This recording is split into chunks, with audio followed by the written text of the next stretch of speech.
some federal employees were placed on administrative leave. They didn't want to go on leave, but they were forced to by the Trump administration. And this is part of the strategy to reduce the overall federal workforce. Obviously, this is going to impact agencies like the EPA, the Education Department, USAID. Let's get into it. To understand the scale of this move, we need some context. On his second inauguration day, January 20th, President Trump reiterated his commitment to a slimmed-down government, a promise from his campaign. One of the methods is using administrative leave to a scale that's never been seen before. Administrative leave, or admin leave, for those unfamiliar, this is when federal employees are temporarily removed from their duties with pay. Often it's because of investigation, restructuring, or transition. But under Trump, it's being used as a tool to what his administration is calling efficiency. Now, we just saw that the deferred resignation program was put on pause by a judge recently. Now, before that even occurred, we had about 65,000 federal employees that were volunteering to resign as long as they would get paid all the way till September 30th. That reflects about 3% of the entire federal workforce.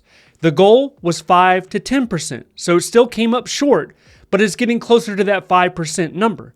Now, at the end of Monday, by midnight on Monday, we should have some clarity, or we should have some understanding on where this program is going. Some people think that the judge in Massachusetts can strike it down completely. Other people are viewing this as just an extension, so it gives more people time to get the information to make a decision about what's going to happen with their federal job. If this program is viewed as valid, if it gets permission to continue as planned, we're going to see tens of thousands of people placed on administrative leave at some point. Now, critics are quick to point out that agencies can only place federal employees on administrative leave for 10 days. They can't do it for any longer than that. They point to the Administrative Leave Act of 2016, and it does mention the number 10, but it can be extended with the proper justification. Okay, let's start with the EPA. In Trump's first term, it was known that he made efforts to scale back environmental regulations. He's taken it a step further this time. The EPA administrator announced plans to dramatically reduce the workforce. A recent article highlighted that close to 170 employees from the Office of Environmental Justice, they were placed on administrative leave. The impact is future disruptions when it comes to environmental justice initiatives, when it comes to analyzing and reducing pollution in certain type of communities. Next, we have the Cybersecurity and Infrastructure Security Agency, CISA. This is where national security intersects with digital infrastructure. And the plan here is twofold. 1, reduce staff. 2, shift the focus. About a half a dozen employees from this agency were placed on leave. These are people that worked in the Election Security and Resilience Division. I didn't even know that division existed within this agency, and I'm sure a lot of people didn't know. But these were the individuals that were combating disinformation when it comes to the 2020 election. They were very active. Trump didn't like that. Now let's take a look at USAID, an agency focused on U.S. foreign policy. We have seen efforts to place nearly 60 senior officials from USAID on admin leave, and around 2,000 employees for not following an executive order. But a federal judge blocked an attempt recently to place many of them on leave until February 14th at midnight in order to allow a legal discussion. There has been a lot of public backlash and publicity when it comes to some of the expenditures that USAID was making with taxpayer money. One of them that's been making headlines recently a lot is $32,000 to Peru in order to support a transgender comic book. Now, the critics of USAID, they want to completely dismantle it, but on the other side, they're looking at it as, are you trying to throw away the baby with the bathwater? There are good parts of USAID. It is responsible for feeding, let's say, malnourished or starving kids in some regions of the world. There is a lot of good coming out of that agency, but there's a lot of controversy as well. Next, at the Department of Education, we have seen dozens of people being placed on admin leave. And this is part of a broader strategy to dismantle the education department. And this is impacting, let's say, Title IX. Employees within that division that are working on Title IX, they're being placed on admin leave as well. And really, a lot of people would like to see it go back to the states, go back to the local level. There's even been a bill proposed that has one sentence, one statement on the bill, and it specifically says the Education Department will be removed by December 2026.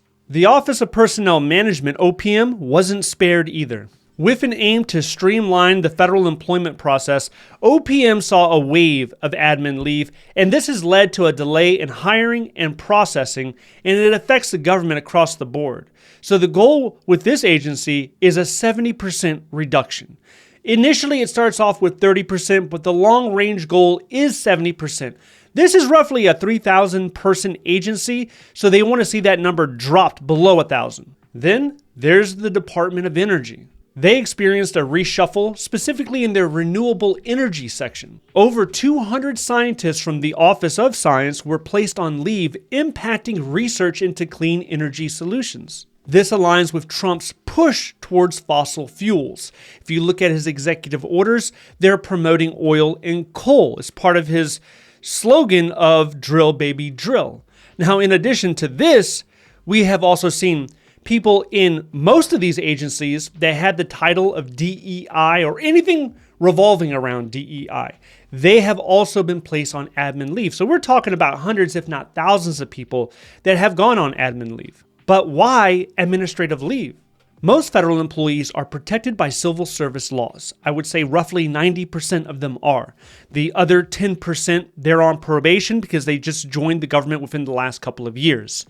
And placing someone on administrative leave is a way to circumvent the legal hurdles because you can place an individual on administrative leave while you're doing restructuring or reducing the workforce without going through the formal dismissal process, which can involve appeals. So what should you do if you're placed on administrative leave? First thing is to review the reason. Ensure there's actually a documented reason on why you're being placed on administrative leave.